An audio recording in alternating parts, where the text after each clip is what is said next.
नमस्कार, मी Swapnil. Zoom on न्यूजमध्ये आपलं सर्वांचं स्वागत. बुलेटिनच्या सुरुवातीला एक नजर हेडलाईन्सवर.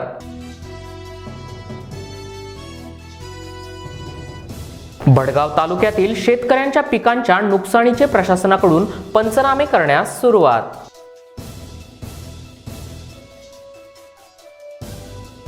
मातंग समाजाच्या विविध मागण्यांकरता मातंग समाजाचं धरणं आंदोलन.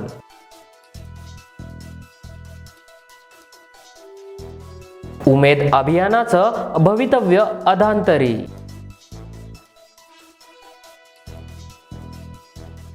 कोरोना काळात देखील ऊस दराचे आंदोलन पेटण्याची शक्यता, राजू शेट्टी यांचं वक्तव्य.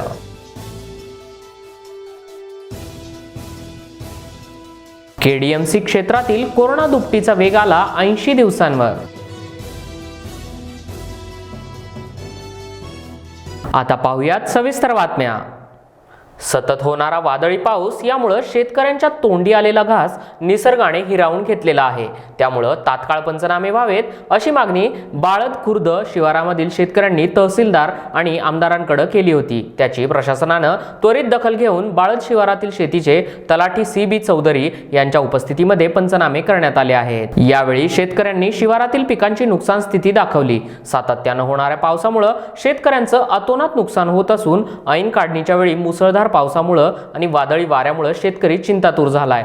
ऐन पीक काढणीच्या वेळी जादा आणि सततच्या पावसानं पीक जमीनदोस्त होत असल्यानं जगावं की मरावं अशी परिस्थिती शेतकऱ्यासमोर निर्माण झाली आहे. येथील बाळद शिवारामधील रमेश पाटील, राजू शेख यांच्यासह अनेक शेतकऱ्यांचा मका, लिंबू, कापूस, उडीद, मूग, चवळी आदी पीक काढणी वेळीच जमीनदोस्त झालेली आहेत. काही ठिकाणी जादा पाण्याने पिकांना कोंब फुटले तर काही ठिकाणी कीड देखील पडलेली आहे. पीक कामातून गेल्यामुळं अनेक शेतकऱ्यांनी पीक सोडलेले असून कोणी बैलजोडी शेतामध्ये चारण्यास सोडत आहे अशी भयावह स्थिती निर्माण झालेली आहे. शेतकऱ्यांनी खासगी हात आणि उसनवारी कर्ज करून यंदाची पेरणी केलेली आहे. जेमतेम कर्ज काढून उत्पन्न घेण्याच्या प्रयत्नात शेतकरी जादा पावसाच्या नुकसानीनं भरडला गेला असल्याची खंत शेतकरी राजू शेख, रमेश पाटील, वसंत पाटील, सुभाष ठाकरे, नंदू चौधरी आदींनी व्यक्त केली आहे. वादळी पावसाचं नाचनखेडा रस्ता, बाळद रोड, बाळद खुर्द शिवार या भागामध्ये पावसाने मोठं नुकसान केलं आहे. त्यासाठी कालच तहसीलदार माननीय तहसीलदार माधुरीताई आंधळे व किशोरप्पा पाटील आमदार यांना आम्ही निवेदन दिलं होतं. सर्व शेतकऱ्यांनी निवेदन देऊन पंचनाम्याची मागणी केली होती व आज तात्काळ या ठिकाणी तलाठी चौधरी मॅडम आलेले आहेत.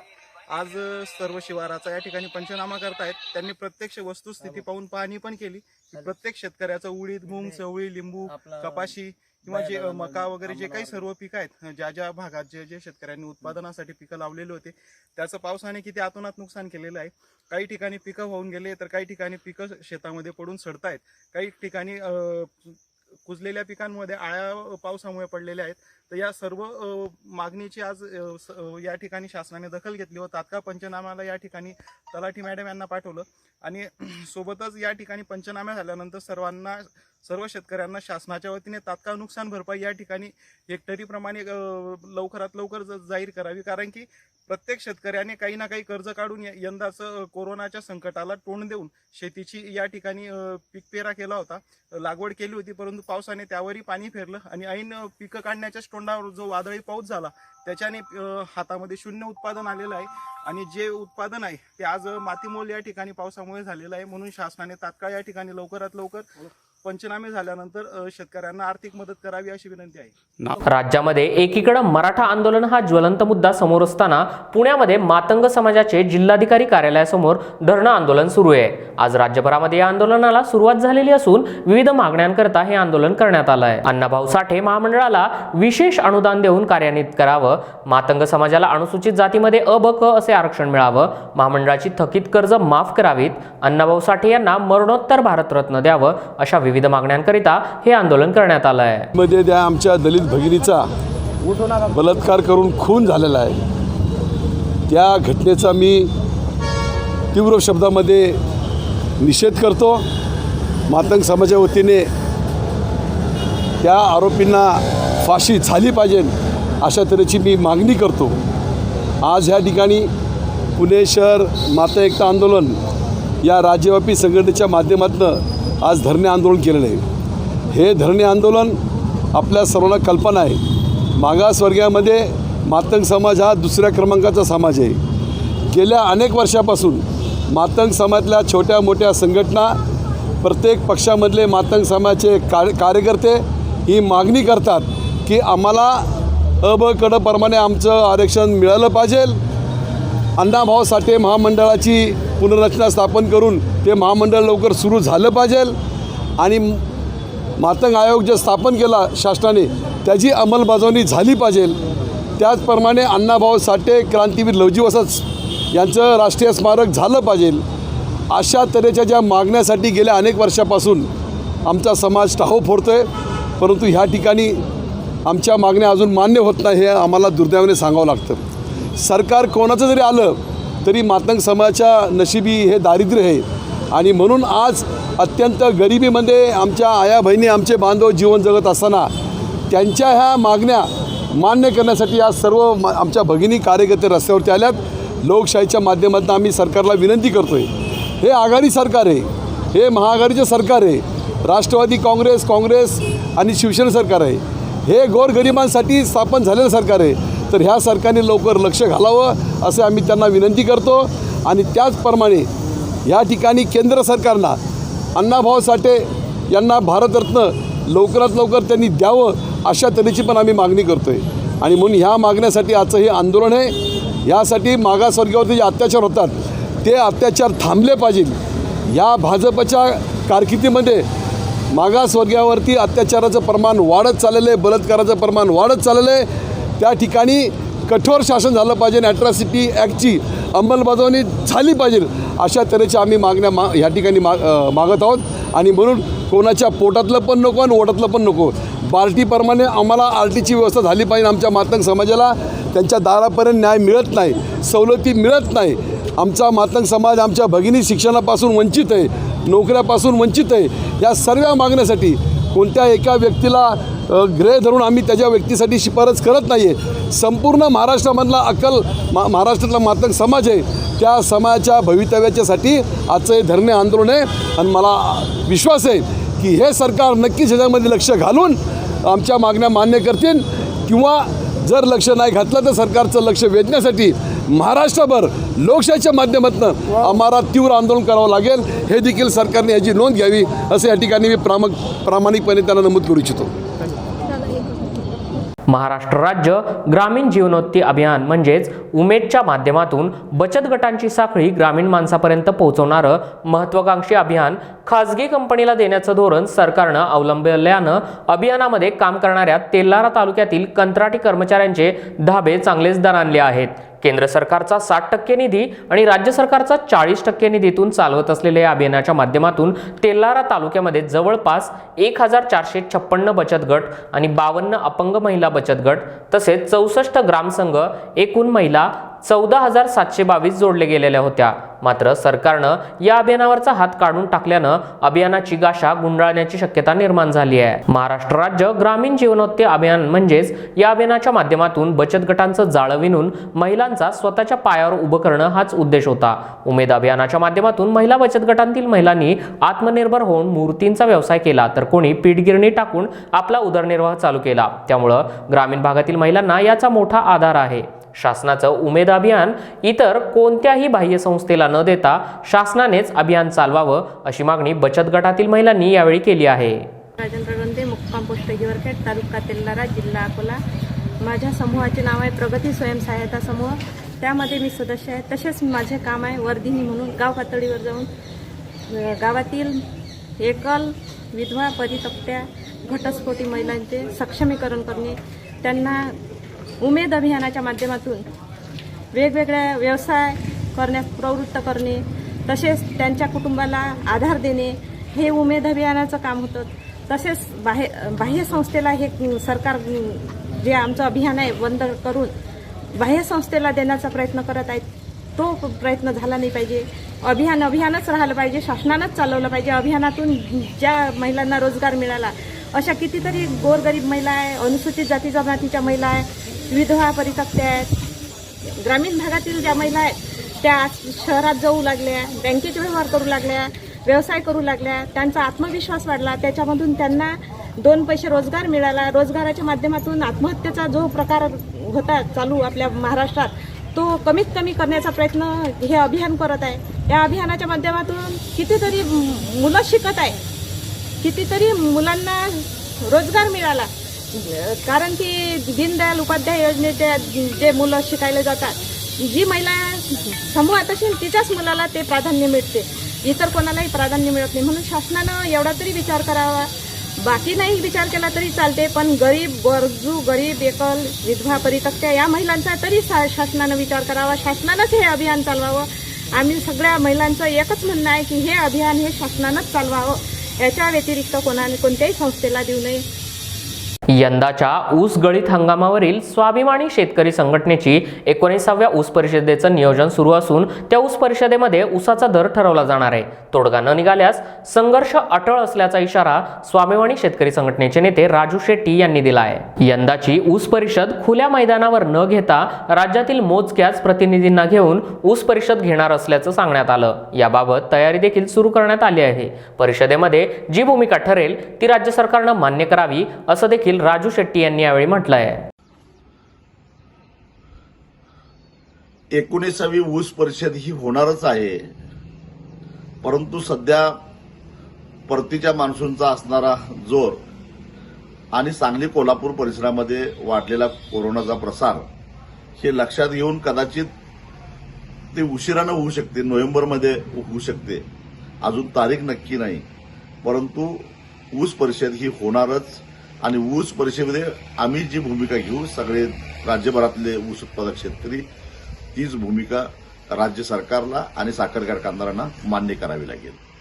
दररोज शेकड्यानं कोरोना रुग्ण सापडत असल्यानं चिंतेमध्ये असणाऱ्या कल्याण डोंबिवलीकरांसाठी काहीशी दिलासादायक माहिती समोर आलेली आहे. केडीएमसी क्षेत्रामध्ये कोरोना रुग्ण दुपटीचा वेग हा 54 दिवसांवरून 80 दिवसांवर आल्याची माहिती महापालिका साथरोग नियंत्रण अधिकारी डॉक्टर प्रतिभा पानपाटील यांनी दिली आहे. त्याबरोबरच कल्याण डोंबिवली कोरोना रुग्णांचा आकडा हा 300 ते 400च्या दरम्यान स्थिरावत असल्याचं देखील त्यांनी यावेळी सांगितलं आहे. जून महिन्यापर्यंत केडीएमसी क्षेत्रामध्ये मर्यादित स्वरूपामध्ये कोरोना रुग्ण सापडत होते, परंतु जुलै आणि त्यानंतरच्या ऑगस्ट महिन्यात यामध्ये मोठी वाढ झाली होती. 12 जुलै या एकाच दिवसामध्ये तब्बल 661 इतकी सर्वाधिक रुग्णसंख्या नोंदवण्यात आली होती. मात्र गेल्या 2 आठवड्यांमध्ये कोरोना रुग्णांचा रोजचा आकडा हा 400 ते 500च्या दरम्यान स्थिरावल्याचं डॉक्टर पानपाटील यांनी यावेळी सांगितलं आहे. रुग्ण दुपटीचा रेट हा वाढण्यासह रुग्णालयातून डिस्चार्ज होणाऱ्या रुग्णांची संख्या देखील आता 89% पोहोचलेली आहे. तर मृत्यूदरही 2% आतमध्ये म्हणजे 1.97% आलेला आहे. यामागील कारण जाणून घेण्याचा प्रयत्न केला असता केडीएमसी क्षेत्रामध्ये मोठ्या प्रमाणात कोविड टेस्टिंग सुरू आहेत. तर कोरोनाची लक्षणं असणाऱ्या व्यक्तीही कोविड टेस्टसाठी स्वतःहून पुढे येत असून लवकर उपचार होत असल्यानं लवकर बरे देखील होत आहेत. तर ऑक्सिजन आणि ICUची गरज लागणारे त्या मानाने कमी रुग्ण असून लक्षणं असणाऱ्यांनी लवकर टेस्टिंग करून घेण्याचं आवाहन देखील डॉक्टर पानपाटील यांनी केलं आहे. रुग्णांचा जो डबलिंग रेट आहे तो 80 दिवसांवर गेला. नेमकं कशामुळे झालं आणि काय? आता मध्ये जेव्हा गणपती फेस्टिवल नंतर आपला रुग्णांचा जो डेलीचा आकडा होता तो 400 ते 500च्या दरम्यान होता. आता आपला थोडा आकडा स्टॅबिलाइज झालेला आहे. डबलिंग रेट आपला तेव्हा 54 डेज होता, आता तो 80 दिवसावर आलेला आहे. टेस्टिंग पण आपण 2000पर्यंत ऑलमोस्ट 1800-2000पर्यंत आपण टेस्टिंग नेलेले आहेत. म्हणजे आतापर्यंतच्या टोटल टेस्टिंग आपल्या जवळजवळ 1,33,000 पर्यंत टेस्टिंग झालेलं आहे. आणि आता जो डिस्चार्ज रेट आहे तो 89%च्या आसपास गेलेला आहे. आणि डेथ रेट आपला 2%च्या खाली आहे. ऑलमोस्ट 1.97% सध्या आपला डेथ रेट आहे. तर याचं कारण म्हणजे की आता बऱ्यापैकी आम्ही लवकर टेस्टिंग वाढवल्यामुळे लवकर रुग्णांनी पण आता स्वतः टेस्टिंग करून घ्यावं जर साईन सिम्पटम असतील तर. आणि लवकर जर आपल्याला त्या कोविडचं डायग्नोसिस झालं तर लवकर ट्रीटमेंट चालू करून आपल्याला त्याचं लवकर निदान होतं. म्हणजे 80% असिम्प्टोमॅटिक पेशंट आपल्याला लवकर कॅच होतील, लवकर त्यांना ट्रीटमेंट मिळेल, लवकर ते बरे होतील. आणि बाकी जे आहे ते आपल्याला त्यांच्यासाठी आपल्याला ऑक्सिजन आणि ICUची गरज लागते. असे फार थोडे पेशंट्स आहेत की ज्यांना मग आपल्याला फॅसिलिटीमध्ये ट्रीटमेंट करावं लागतं. तर नाही की त्यांनी लवकर टेस्टिंग करून घ्यावं आणि लवकर त्यांची ट्रीटमेंट चालू करता येईल असं. नुकत्याच आलेल्या लखनौ विशेष न्यायालयाच्या बाबरी मशीद खटल्यावरील निर्णयाचं शिवसेना खासदार संजय राऊत यांनी स्वागत केलं. यावर बोलताना त्यांनी हाच निर्णय देशाला आणि संबंध हिंदूंना अपेक्षित होता असं मत देखील संजय राऊत यांनी व्यक्त केलं. यासोबतच उत्तर प्रदेशातील हाथरसची घटना आणि त्या अगोदरही उत्तर प्रदेशमध्ये अशीच एक घटना घडली होती. या प्रकरणातील आरोपींना अटक करून फासावर लटकवलं पाहिजे असं ते म्हटले आहेत. मला असं वाटतं की आजही देशामध्ये कायद्याची भीती राहिलेली नाहीये. महिला या सुरक्षित नाहीत. ज्या वेळेला निर्भयाचं प्रकरण झालं त्यावेळेला आम्ही सर्व राजकीय नेते एकत्र होतो. आम्ही पार्लमेंट चालू दिली नव्हती. आम्ही सर्वजण रस्त्यावर उतरलो होतो. निर्भयाच्या न्यायासाठी हीच भूमिका आज केंद्रीय महिला मंत्र्यांनी घेणं गरजेचं आहे, अशी प्रतिक्रिया शिवसेना खासदार संजय राऊत यांनी दिलेली आहे. उसका जो निर्णय आया है मैं उस निर्णय का स्वागत करता हूं. मेरी पार्टी स्वागत करते है, उद्धव ठाकरे जी स्वागत करते हैं, महाराष्ट्र के मुख्यमंत्री और शिवसेना के प्रमुख लालकृष्ण आडवाणी जी, मुरली मनोहर जोशी जी, उमा भारती जी, सभी अभियुक्त सबको बरी किया है. और न्यायालय ने जो कहा है ये कोई साजिश नहीं थी. जो हो गया स्फूर्तता जो होती है उसमें, तो यही निर्णय अपेक्षित था.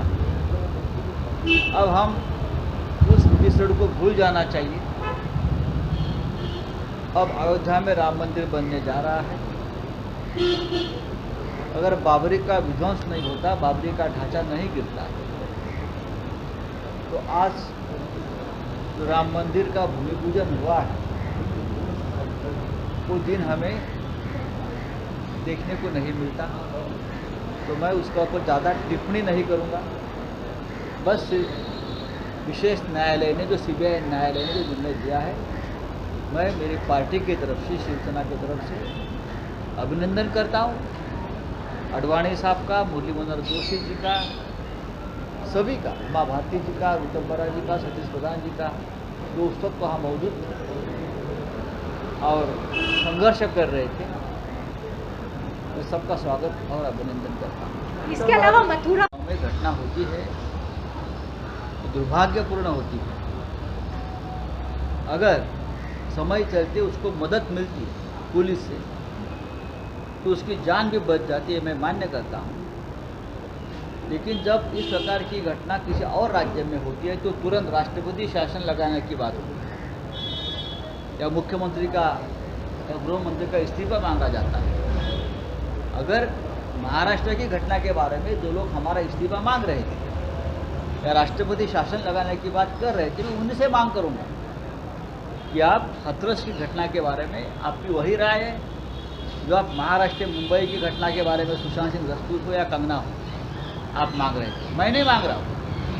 मैं तो ये कहूँगा योगी जी से कि ये बहुत ही दुर्भाग्यपूर्ण घटना है और आपकी सरकार को जो वहाँ आरोपी है, जो गुनहगार है, उनको फांसी तक पहुँचाने के लिए आप मजबूती से शासन को आदेश दें.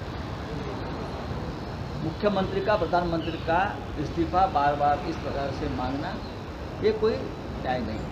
लेकिन क्या आपको लगता है कि ये फेलियर है? ऐसी कोई दलित लड़की है जिसको बलात्कार होता है तो सिस्टम का फेलियर है? जब 2012 में दिल्ली में निर्भया कांड हुआ था, मैं उसकी तुलना हाथरस के घटना से करना चाहता हूँ. अगर निर्भया के लिए पूरा देश सड़क पर उतरा था, पूरी भारतीय जनता पार्टी सड़क पर उतरी थी, हम लोग सब विरोधी दल सड़क पर उतरे थे. उस वक्त हम सरकार में नहीं थे. हमने पार्लियामेंट को 15 दिन तक नहीं चलाने दिया था. तो आज हम लोग हाथरस की वो गरीब की बेटी के बारे में चुप क्यों है? अंधेरे में छुप छुप कर उसका अंतिम संस्कार हमने क्यों किया? उसके माँ को अंतिम विदाई तक नहीं करनी थी, उसके परिवार को बंद करके रखा था. मुझे लगता है ये अमानुषता है. एक तो आपने उसको न्याय दिलाने में देरी की, आप उसकी जान नहीं बचा पाए और फिर से आप परिवार के ऊपर भी अत्याचार कर रहे हो. इस देश की जो दलित लीडरशिप है वो कहाँ खो गई?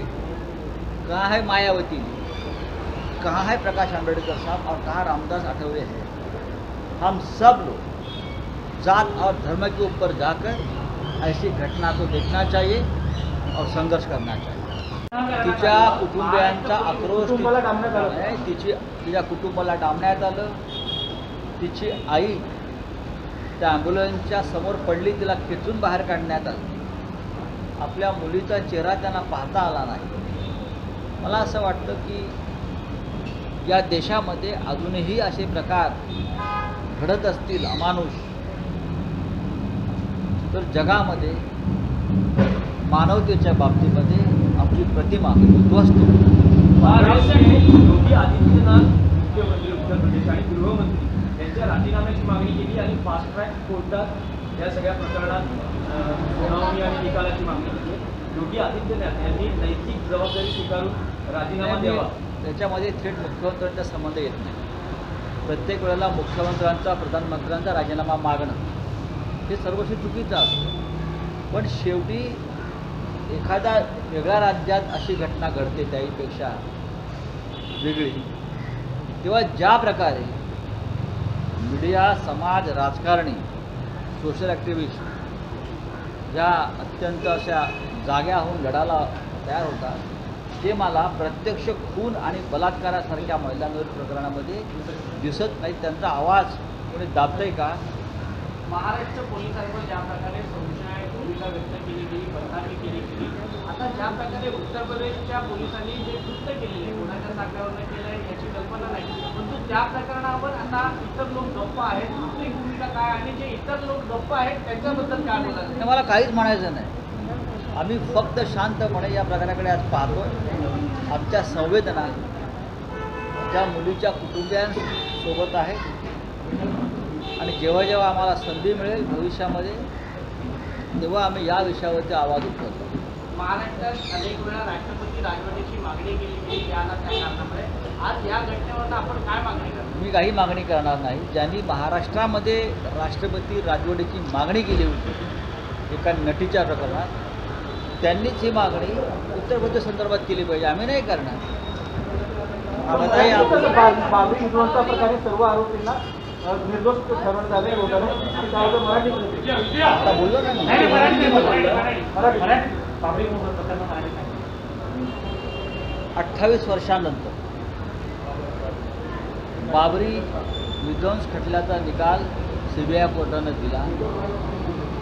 या 28 वर्षामध्ये देशाचं राजकारणच बदलून गेलेलं आहे त्या एका घटनेमुळे.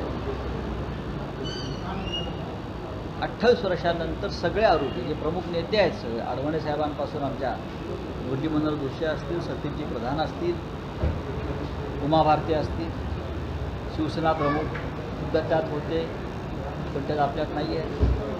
विजयराजे शिंदे होते याच्यामध्ये. सगळे निर्दोष सुटलेले आहेत. आणि बाबरी पाडण्याचा जो काय एक प्रकार झाला तो कट नव्हता, ते कारस्थान नव्हतं, ते अचानक घडलेला एक हादसा किंवा अपघात होता, उत्स्फूर्तता होती. अशा प्रकारचा निर्णय विशेष न्यायालयानं दिला आहे CBIने, त्यासाठी अभिनंदन करतो. याच निर्णयाची अपेक्षा देशाला होती, समस्त हिंदूंना होता. आता अयोध्येमध्ये राम मंदिर उभं राहत आहे. प्रधानमंत्री मोदी यांच्या हस्ते भूमिपूजन झालेलं आहे. त्याच्यामुळे हा सगळा कालखंड मागचा विसरून आपण आता या देशाला चांगले दिवस यावेत अशी रामाकडे प्रार्थना केली पाहिजे. बताइएगा क्या मुख्यमंत्री योगी बाबरी मशीद खटल्यामध्ये लालकृष्ण अडवाणींसोबत सर्व आरोपींना निर्दोष मुक्त केलं ही आनंदाची गोष्ट आहे. या प्रकरणातही सत्याचा विजय झालेला आहे. सत्य परेशान हो सकता है पर पराजित नाही, अशी प्रतिक्रिया भाजपचे आमदार अतुल भातखळकर यांनी दिली आहे. बाबरी मशीद पडली ती हिंदू समाजाच्या उत्स्फूर्त प्रतिक्रियेमुळं. यामागं कोणाचाही कट कारस्थान नाहीये. पूर्वी काँग्रेसनं केलेला हा दावा अत्यंत हास्यास्पद आहे. बाबरी मशीद डिमॉलिशन खटल्यामध्ये माननीय लालकृष्ण अडवाणीजींसह सर्वजण निर्दोष सुटले ही अत्यंत आनंदाची बाब आहे. सत्यमेव जयते हाच या निकालाचा अर्थ आहे. बाबरी मशीद पडली ती हिंदू समाजाच्या उत्स्फूर्त प्रतिक्रियेमुळे. त्याच्या मागे कोणाचं कटकारस्थान होतं हा काँग्रेसने केलेला दावा हा अत्यंत हास्यास्पद आहे. एक राष्ट्र मंदिर उभारण्याच्या दिशेने आजच्या या निर्णयाने अजून एक पाऊल पुढे पडलेलं आहे. अत्यंत आनंदाची बातमी. केंद्र सरकारनं संमत केलेल्या कृषी विधेयकाला काँग्रेसनं विरोध केलाय. या पार्श्वभूमीवर राज्याचे महसूल मंत्री बाळासाहेब थोरात यांनी आज पत्रकारांशी बोलताना कृषी विधेयकाबाबत काढलेल्या अधिसूचनेला राज्यामध्ये स्थगिती देण्यात आल्याची माहिती त्यांनी दिलेली आहे. यासोबतच हाथरसमध्ये घडलेल्या घटनेवर देखील त्यांनी नाराजी व्यक्त केली. या घटनेवरून त्यांनी योगी सरकारवर निशाणा साधला. योगी सरकारच्या राज्यात कायदा आणि सुव्यवस्था राहिली नाही अशा शब्दामध्ये त्यांनी योगी आदित्यनाथ यांच्यावर टीकास्त्र डागलंय. जे काही कायदे कृषी उत्पन्न बाजार समितीच्या संदर्भात केंद्राने केलेले आहेत ते राज्यासाठी सुद्धा आणि राज्यातील शेतकऱ्यांकरता सुद्धा महत्त्वाचे आहेत. आणि त्या कायदे हे आमच्या शेतकऱ्यांच्या फायद्याचे नाही हे स्पष्ट मत हे आमचं आहे. आणि म्हणून कदाचित टेक्निकली तांत्रिकदृष्ट्या काही नोटिफिकेशन्स निघाले असतील तरी ते स्थगित हे माननीय मंत्री महोदयांनी केलेले आहेत. सर, पण ही वेळच का यावी जेव्हा इतक्या पद्धतीने जी माहिती मिळते त्याप्रमाणे की स्वतः बाळासाहेब पाटील यांनी पत्र देखील लिहिलं होतं तरी ह्याबाबत लवकर कारवाई झाली नाही. काँग्रेसला कुठेतरी एक कठोर स्टँड घ्यावा लागला आणि वेळ आली की स्थगिती द्यायची. माझ्या मते काँग्रेस, राष्ट्रवादी आणि शिवसेना सुद्धा आम्ही सर्वजण शेतकऱ्याच्या हिताचा विचार करतो आहोत. आणि तांत्रिकदृष्ट्या ते पत्रक पूर्वी निघाले आणि ती पत्रक मागं घ्यावा हा आग्रह आमचा आहे. आणि त्या पद्धतीनं माननीय मंत्री सहकार पणन यांनी ते स्थगित केलेले आहेत. यामध्ये यापूर्वीसुद्धा मंत्री महोदयांनी पत्र दिलं होतं त्यांना त्याच्यावर विधी व न्याय ह्या ते फिरतं आहे. पण आज स्थगिती त्यांनी कायम केली. सर, हाथरसमध्ये जी घटना घडलेली कारण की महाराष्ट्रामध्ये एखादी घटना घडली तर त्या पद्धतीनं भाजपचे नेते टीका करतात. पण हाथरसमध्ये अशी दुर्दैवी घटना घडल्यानंतर सुद्धा ज्या पद्धतीनं चित्र आहे ते कुठतरी योगी सरकारवरती पांघरून घालायचा प्रयत्न सुरू दिसतोय. हाथरसची घटना अत्यंत दुर्दैवी आहे. आपल्या सर्व समाजाला, देशाला कलंक आहे, काळिंबा लागणारी घटना आहे. आणि त्या राज्यामध्ये सुद्धा प्रशासन कसं चाललेलं आहे हे सांगण्याचं धोतक ती आहे. खरं त्या जी मुलगी आहे तिच्याबद्दल आपल्या सर्वांच्या संवेदना आहेत.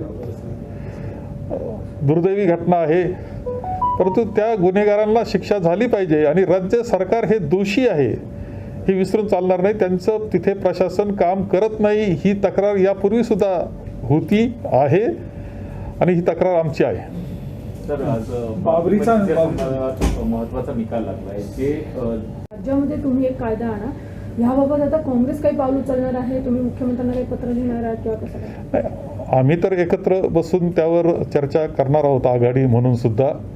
आणि बरोबर आहे की हा कायदा जो आहे त्याला राज्य शासनाचा सुद्धा, राज्याचे सुद्धा त्याच्यामध्ये सहभाग असतो. दोघांचा एकत्र यादीमध्ये हा विषय आहे. त्यामुळं तो निर्णयसुद्धा आम्ही घेऊ आणि त्यावर संशोधन करून आणखी चांगलं करता येईल याचा विचार आम्ही करू. सर, या प्रकरणात पण असं दिसतंय की प्रशासन खूप मोठ्या, प्रशासन आणि मंत्री ह्यामध्ये कोऑर्डिनेशन नाही असं वाटतंय का? कारण पत्र लिहून सांगितल्यावरची कारवाई होत नव्हती, वेळ लागला स्थगिती आणायला. नाही, ते जे काही पत्रक काढलं होतं ते तांत्रिकदृष्ट्या काढलं गेलेलं पत्रक होतं. माननीय मंत्री महोदयांनी ते थांबवण्याचे आदेशसुद्धा आता दिलेले आहेत आणि याशिवाय त्यांनी आता स्थगितीसुद्धा दिलेली आहे. सर, महाविकास आघाडीचे आमदार मुख्यमंत्र्यांना भेटत आहेत. काही आमदारांची अशी तक्रार आहे की कुठेतरी राष्ट्रवादीकडे अर्थ खात असल्यामुळे निधी जो आहे राष्ट्रवादीच्या आमदारांना जास्त दिला जातो. यात काही तथ्य आहे का किंवा काँग्रेस संदर्भात? आमदारांची काही तक्रार त्या बाबतीत आलेल्या आहेत. ही वस्तुस्थिती आहे. त्या बाबतीत माननीय मुख्यमंत्री, माननीय उपमुख्यमंत्री यांच्यावर चर्चा झालेली आहे आणि जिथं कुठं तो दुरावाद निर्माण झाले असेल तो दूर करण्याचं त्यांनी आश्वासन दिलेलं आहे. आरोपी होती त्यांना निर्दोष सोडले, कशा पद्धतीने बघतात की त्यावेळेस मोठी घटना घडली? घटना ती घडली. आता माननीय हायकोर्टाने निर्णय दिलेला आहे. माझं मत असं आहे की आता कोर्टाच्या निर्णयावर मी काही भाष्य करणं योग्य होणार नाही. सर, हिंदी में से जास्त देखते क्योंकि सबको बरी कर दिया. माननीय हाईकोर्ट ने डिसीजन दिया है, उस पर कोई बात करना ठीक नहीं है.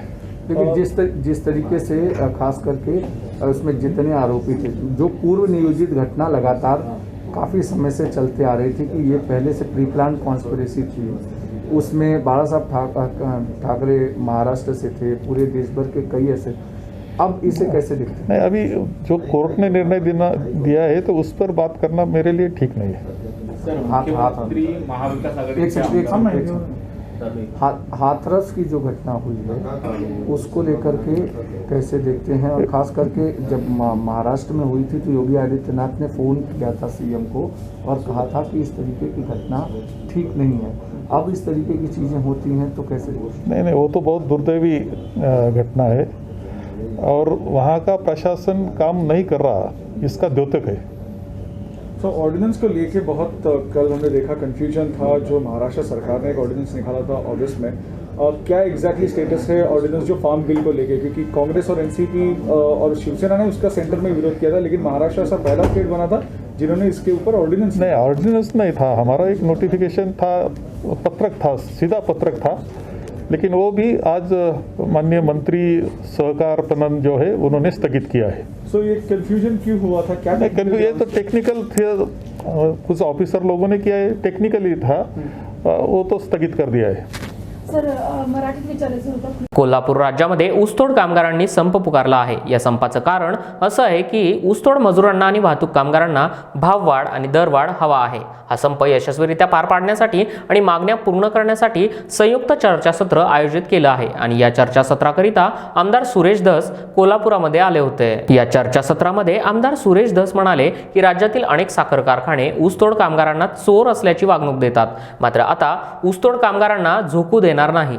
तसेच ज्या शेतकऱ्यांचं अतिवृष्टीमुळे नुकसान झालंय अशा शेतकऱ्यांना राज्य सरकारकडून मदत मिळालीच पाहिजे। ऊसतोड कामगारांना आणि ठेकेदाराला पीएफ मिळाला पाहिजे अशी मागणी देखील आमदार सुरेश धस यांनी यावेळी केली। या देशामध्ये मैला साफ करणाऱ्यांसाठी कायदा होतो, मग ऊसतोड कामगारांसाठी का होत नाही असा सवाल देखील आमदार सुरेश धस यांनी विचारला आहे। 5% ऊस कामगार पैसे घेऊन पळून जातात, त्याचा अर्थ असा होत नाही की 95% कामगार पळून जातील। अशा कामगारांना बदनाम करू नका असं देखील धस यांनी सांगितलं।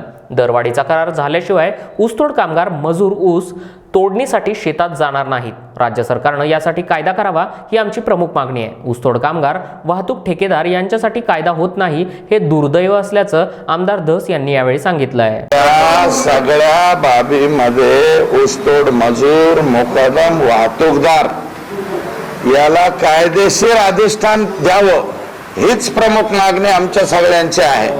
कारण याला कायदाच नाही। अरे झाडू मारणाऱ्यांसाठी कायदा होतो, संडास साफ करणाऱ्यांसाठी कायदा होतो, भांडी घासणाऱ्यांसाठी कायदा होतो, मिस्त्रीच्या हाताखाली म्हणजे वेठबिगारी काम करणाऱ्यांसाठी त्याला कायदा होतो, आणि ऊसतोड कामगाराला, वाहतूकदाराला आणि मुकादमाला कायदा होत नाही। हे दुर्दैव आहे या देशाचं। या राज्यामध्ये आता आम्ही राज्य सरकारच्या पुढे हाच प्रश्न घेऊन जाणार नाही की याला कायदेशीर अधिष्ठान द्यावं। लोक कोणी पळून गेले तर त्याला कंपनी ऍक्टच्या अंदर आणायचं का असंघटित कामगाराच्या अंतर्गत आणायचं? कोणत्या कंपनी सेक्रेटरीने अभ्यास करावा, राज्य सरकारने अभ्यास करावा आणि याला कायदा करावा ही आमची प्रमुख मागणी आहे। लोक हे फक्त ऊस तोड्यामध्येच नाही, सगळ्या क्षेत्रामध्ये वाईट आहे। तुम्ही आमचे लोकांना पळून जाणारे, उचली घेऊन जाणारे असे म्हणून बदडून हे विषय संपू नका।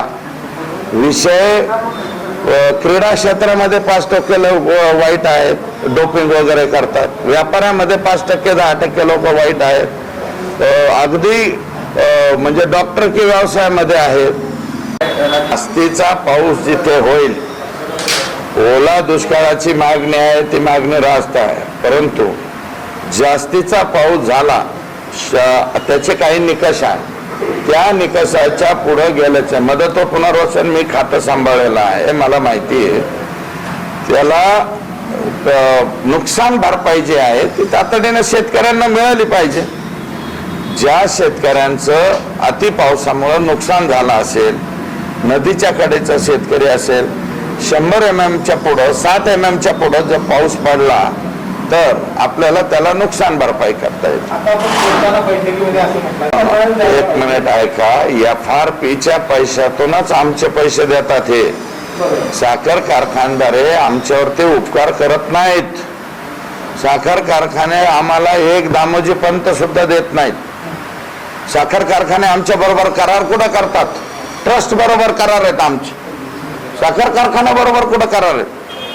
आम्हाला एक पैसा सुद्धा ते देत नाहीत. आमचे पैसे जे आहेत शेतकऱ्याच्या FRP मधून, जी देश पातळीवरती FRP ठरते, त्याच्यामध्ये H&T हार्वेस्टिंग अँड ट्रान्सपोर्ट हे आमच्या शेतकऱ्याच्या FRPतून कापून आम्हाला देतात.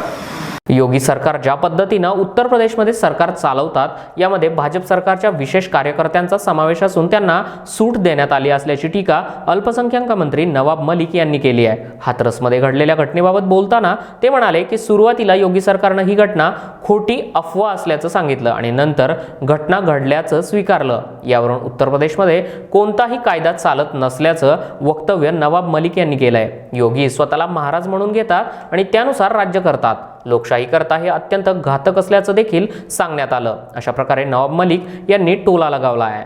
उत्तर प्रदेशमध्ये योगीजी ज्या पद्धतीनं सरकार चालवत आहेत यावरून ते त्यांच्या सहकाऱ्यांना आणि कार्यकर्त्यांना खुली सूट देत आहेत. हाथरसमध्ये दलित बालिकेवर सामूहिक बलात्कार झाला, त्यानंतर तिची हत्या झाली.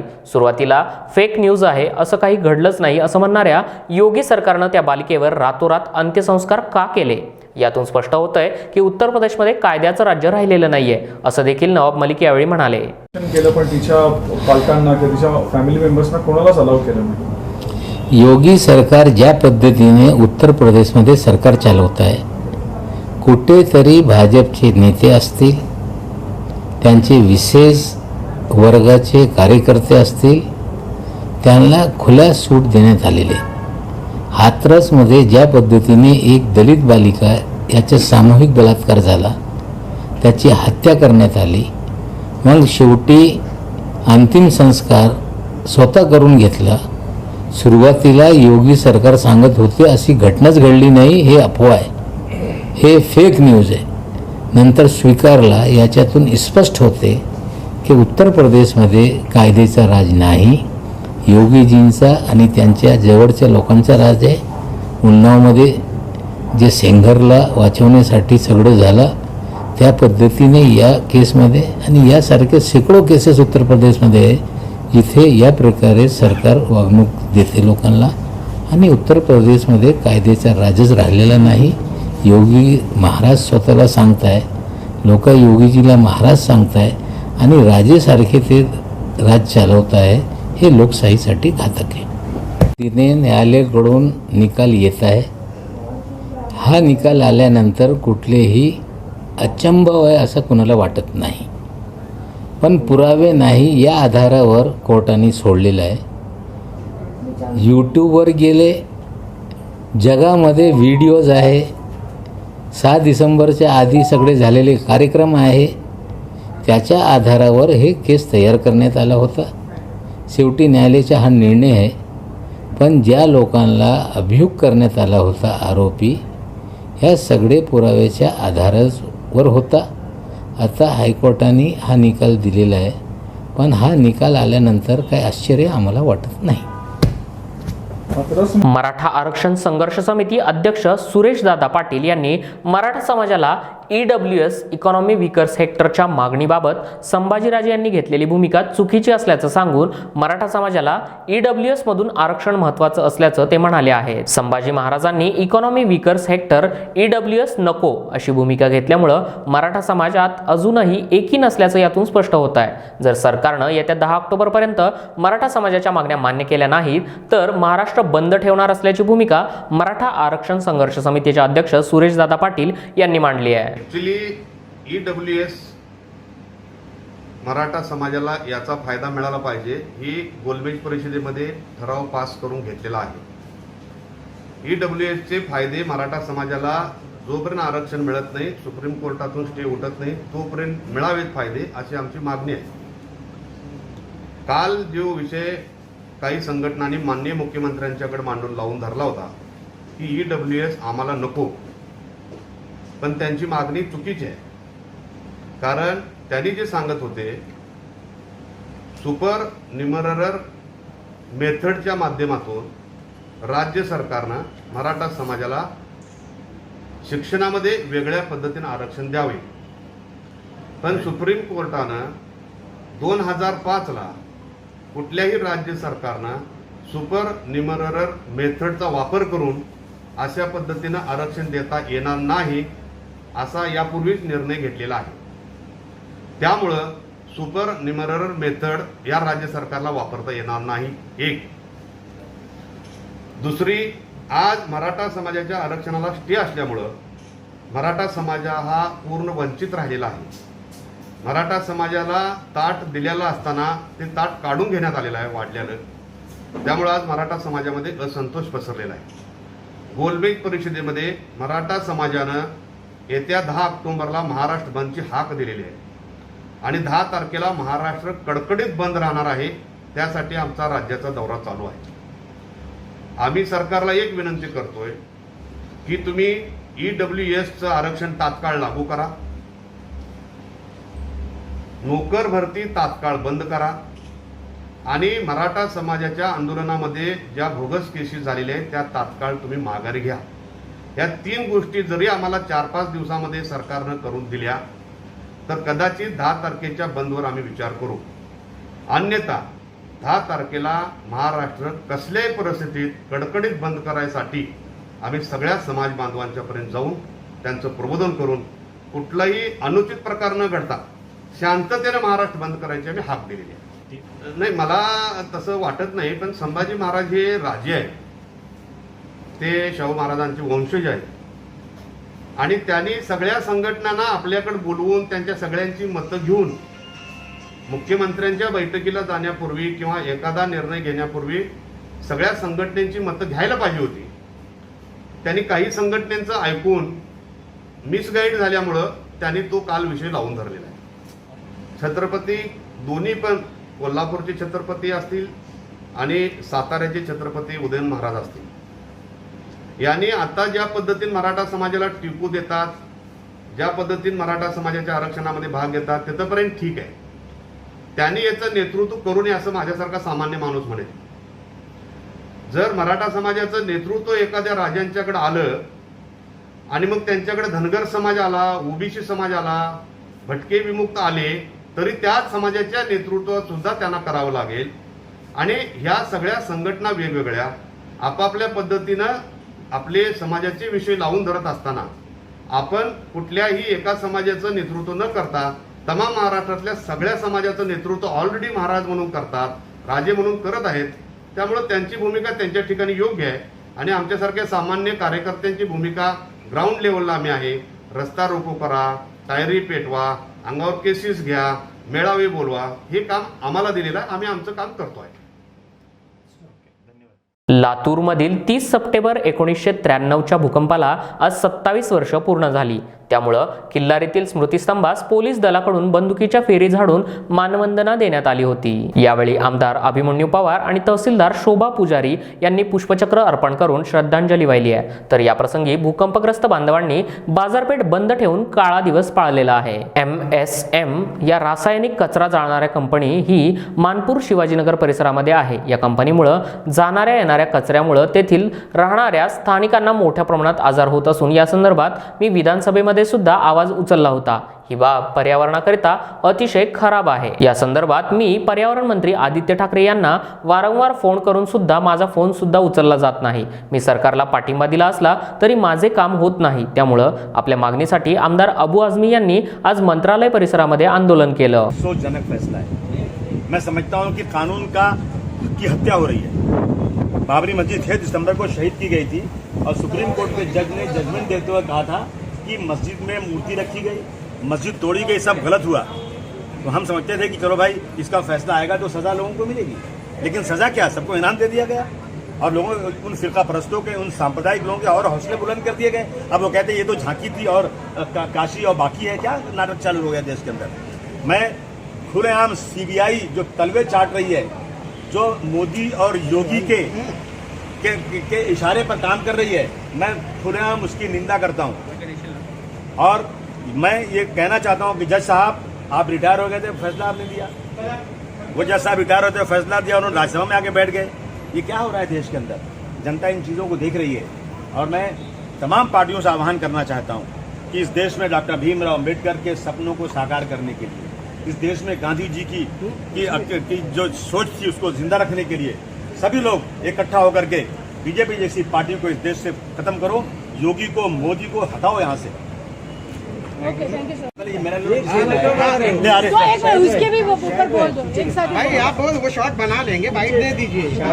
ऐसा है, ये निकालो ना भाई। पिछले 10 सालों से मैं चिल्ला रहा हूँ। बीजेपी सरकार थी, अभी अकाली सरकार आई, कि वहाँ पर लोग मौत के कुएं में जिंदगी गुजार रहे हैं। लाखों लोग आज जो है वहाँ पर बीमारी में पड़े, टीबी का मर्ज बढ़ रहा है। और उसके बाद ये धुआं SMS कंपनी का निकल रहा है 24 घंटे। सरकारें सो रही हैं, कुछ नहीं। दुनिया में आज पॉल्यूशन के ऊपर कितना कंट्रोल करने क्या हो रहा है? मुंबई शहर के अंदर ये नहीं सुन रहे। अदित जी, मैं सपोर्ट कर रहा हूँ सरकार को, परंतु अदित साहब फोन नवाब है लोग, इनको सिर्फ कोरोना का डर, बाकी हमें कोई डर नहीं है। ये टेलीफोन पर आने को तैयार नहीं, इनका कोई भी पीए बात करने को तैयार नहीं, ये सुनने को तैयार नहीं। मैं सरकार को चेतावनी देना चाहता हूँ कि अगर ये नहीं, हम लोग इसके खिलाफ जबरदस्त तरीके से जंग लड़ेंगे और SMS कंपनी तुरंत बंद करो, लोगों की जिंदगी बचाओ। खुद रहते हो घर के अंदर, संभाल के अपने आप को बहुत मास्क लगा के, बहुत धुएं से बच के अपनी जिंदगी बचा रहे हो, और 12 लाख लोग वहाँ पे मौत के कुएं में जा रहे हैं। इसका ध्यान नहीं कुछ। आदित्य जी, आपको आप मुझसे बात करने को तैयार नहीं, आप टेलीफोन लेने को तैयार नहीं, आपका पीए बात करने को तैयार नहीं। ये एक डेमोक्रेसी है, आपको सबसे बात करनी पड़ेगी, नहीं तो मैं इसके खिलाफ हंगामा करूंगा, जबरदस्त जितना कर सकता हूँ। एक सवाल है आसिम भाई, वहाँ पे गर्भ में जो है ये धुएं की वजह से, जहरीले धुएं की वजह से ये शिकायत आई है, कई सरकारी हॉस्पिटल की ये रिपोर्ट आई है कि गर्भ में बच्चे मर जाते हैं। क्या इस तरह से? देखिए NGOs की रिपोर्ट आई है, टाटा की रिपोर्ट है, अपनालय की रिपोर्ट है, उन्होंने प्रजा की रिपोर्ट है। उन्होंने क्या लिखा पता है आपको? कि पूरे महाराष्ट्र में लोगों की एज का एवरेज जीने का 60 साल है, लेकिन मानकुछ शिवाजी नगर में लोगों को जीने का एवरेज जो है ना सिर्फ 39 साल है। ये असेंबली के हर फ्लोर पे चिल्ला के थक चुका हूं मैं, परंतु कुछ नहीं, कुछ ख्याल ही नहीं इन चीजों का हो रहा है, कर ही नहीं लोग। अब मिलने को तैयार नहीं, तो मैं यहाँ आके खड़ा हूँ कि भाई अभी शायद आएंगे तो वहाँ मिल लेंगे, वो भी कोई नजर नहीं आ रहा है मुझे। केंद्र सरकारनं लोकसभेमध्ये कृषी विधेयक पास केल्यानंतर राज्यामध्ये हे विधेयक लागू न करण्याची काँग्रेसनं भूमिका घेतली होती। हे विधेयक शेतकरी विरोधी आहे, तसेच कृषी उत्पन्न बाजार समिती पूर्णतः मोडून काढणारा कायदा आहे। या कायद्यामुळे शेतकऱ्यांचं मोठं नुकसान होणार आहे। या भूमिकेमुळे काँग्रेसकडून संपूर्ण देशामध्ये आंदोलन करण्यात येत आहे। तर ज्या राज्यांमध्ये काँग्रेस सरकार आहे या राज्यांमध्ये हा कायदा लागू न करण्याचं काँग्रेसकडून सांगण्यात आलं होतं। मात्र महाराष्ट्रामध्ये महाविकास आघाडीचं सरकार आहे आणि या सरकारला काँग्रेसचा पण सपोर्ट असल्यामुळे हा कायदा लागू करू नये अशी काँग्रेसची मागणी होती। मात्र काल या कायद्यासंदर्भात एक GR काढण्यात आला होता। GR आज राज्य सरकारनं रद्द केलेला आहे। त्यामुळे आता केंद्र सरकारनं आणलेलं कृषी विधेयक कायदा राज्यामध्ये लागू होणार नाहीये असं मत राज्याचे सहकार आणि पणन मंत्री बाळासाहेब पाटील यांनी व्यक्त केलं आहे। आणि APMC बद्दल एक कायदा केला आणि त्या कायद्यामध्ये त्याला असं साधारणपणे चर्चेमध्ये की बाबा शेतकऱ्याचा माल कोणाला कुठे विकता येईल। देशामध्ये अनेक ठिकाणी अशा मार्केट कमिटी आहेत की ज्या ठिकाणी शेतकरी माल घेऊन जातो आणि तिथे गेल्यानंतर तिथले मार्केट कमिटीचे तिथली जी यंत्रणा आहे त्या यंत्रणेच्या विश्वासावर तो माल घेऊन जातो। शेतकरी माल घेऊन गेल्यानंतर त्याला खात्री असते की मी इथं माल विकल्यानंतर मला योग्य दर मिळेल आणि मला कोणतरी मध्यस्थ म्हणून मला पैसे देण्यासाठी मदत करेल। आणि त्याप्रमाणे आपल्या राज्याचा विचार करायचा झाला तर आपल्या राज्यामध्ये एक चांगल्या प्रकारचं काम सुरू आहे। मार्केट कमिटीतून अनेकांच्या जीवनामध्ये परिवर्तन निश्चित घडलेलं आहे, शेतकऱ्यांच्या जीवनामध्ये घडलेलं आहे। पण केंद्रानं जो कायदा आता नवीन तयार केला त्या कायद्यामध्ये असं स्वरूप आहे की कोण कुठेही माल विकू शकतो आणि त्यामुळं मार्केट कमिटीच्या परिसरामध्ये डेव्हलप केलेली आपली जागा आहेत जी तिथं सिस्टीम बसल्या आणि त्याच्यापेक्षा आपण जर अलीकडे बघितलं तर मोबाईलवरून व्यापारी शेतकऱ्यांशी संपर्क साधतात, काही वेळेला भेटतात आणि बराचसा शेतीमाल ते घेतात। काही काळ त्यांना पैसे वेळेवर दिले जातात, परंतु बऱ्याच ठिकाणी त्यांना बुडवण्याकडे मोठा प्रयत्न कल आहे आणि त्यामुळं आपण पाहिलं असेल की राज्य शासनाची भूमिका ही शेतकऱ्यांच्या दृष्टीनं शेतकऱ्यांच्या विचाराची राहण्याच्या दृष्टीनं सर्वांची भूमिका राहिलेली आहे. आणि त्याप्रमाणे जो आमच्या विभागानं जे परिपत्रक काढलेलं होतं ते रद्द आम्ही आज या ठिकाणी करतो त्या ठिकाणी. आणि राज्य शासनाला एखाद्या आमच्या संचालकाने किंवा कुणीही एखादं परिपत्रक काढलं तर ते रद्द करण्याचा किंवा त्याची माहिती मागवण्याचा अधिकार त्या ठिकाणी, आणि त्या अधिकारामध्ये आम्ही ती कारवाई केलेली आहे. सर, संबंधित पत्रक ज्या अधिकाऱ्यांनी काढलं नाही, मुळामध्ये असं आहे की केंद्राचा कायदा राज्यालाही सुद्धा स्वायत्त करण्यासाठी, आणि मग केंद्राचा हा कायदा आला आणि ते कायद्याचं लिगल ओपिनियन त्या ठिकाणी घेण्यात आलेलं होतं. आणि आता सुद्धा आम्ही लिगल ओपिनियन त्या ठिकाणी घेतोय. सिस्टीममध्ये खाली काय घडलं असेल त्या ठिकाणी, परंतु एकच आहे की आम्ही ते आता आज रद्द केलेलं आहे. सर, पण ज्या पद्धतीने आपण पत्र लिहिलं आहे तरीही अशा पद्धतीने स्थगित करण्यात येत नाही, रद्द करण्यात येत नाही. प्रशासन किंवा अधिकारी इतक्या मोठ्या प्रमाणावर कारवाई करतात, मंत्र्यांचं ऐकत नाही, असं कसं होऊ शकतं? नाही, मंत्र्यांचं ऐकत नाही असं प्रकारचं नाही, परंतु शेवटी तो अधिकार मंत्री म्हणून मला शासनानं मला दिला आणि त्या अधिकारात मी रद्द केलं जाते. पण आता सेंट्रल गव्हर्नमेंटनं जो नवीन विधेयक आलंय तर आता नवीन पुन्हा आपल्याला राज्याला सुद्धा कायदा करावा लागेल. तर महाविकास आघाडीची कशी भूमिका असणार आहे, तो कायदा केला जाणार आहे? मुळामध्ये असं आहे की मी मगाशी म्हणलं की केंद्राचा कायदा, राज्याचे कायदे प्रत्येकाला राज्याला सुद्धा स्वायत्त आहे त्यामध्ये. आणि मग आम्ही आता असं साधारणपणे आता यावर अभ्यास करून एक नवीन कायदा आम्ही त्या ठिकाणी करतोय जेणेकरून त्या ठिकाणी शेतकऱ्यांना दिलासा मिळाला पाहिजे.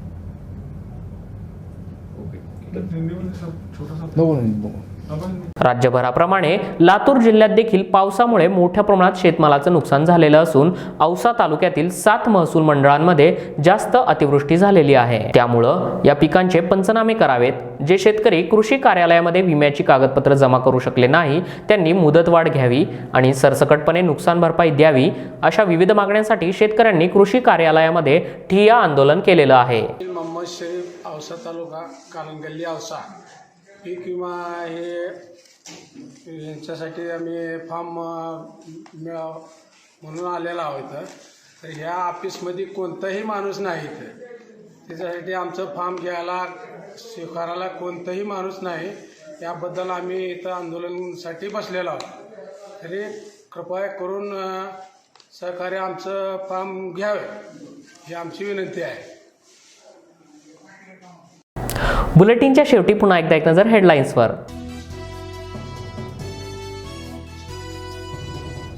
बडगाव तालुक्यातील शेतकऱ्यांच्या पिकांच्या नुकसानीचे प्रशासनाकडून पंचनामे करण्यास सुरुवात.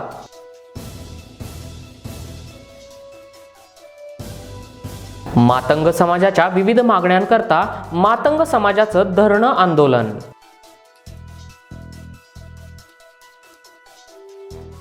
उमेद अभियानाचं भवितव्य अधांतरी.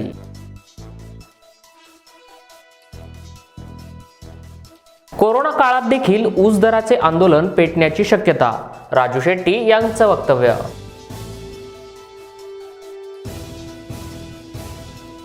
केडीएमसी क्षेत्रातील कोरोना दुपटीचा वेग आला 80 दिवसांवर. या होत्या दिवसभराच्या सविस्तर बातम्या. पुन्हा भेटूया पुढील बातमीपत्रात. तोपर्यंत पाहत राहा झूम ऑन न्यूज.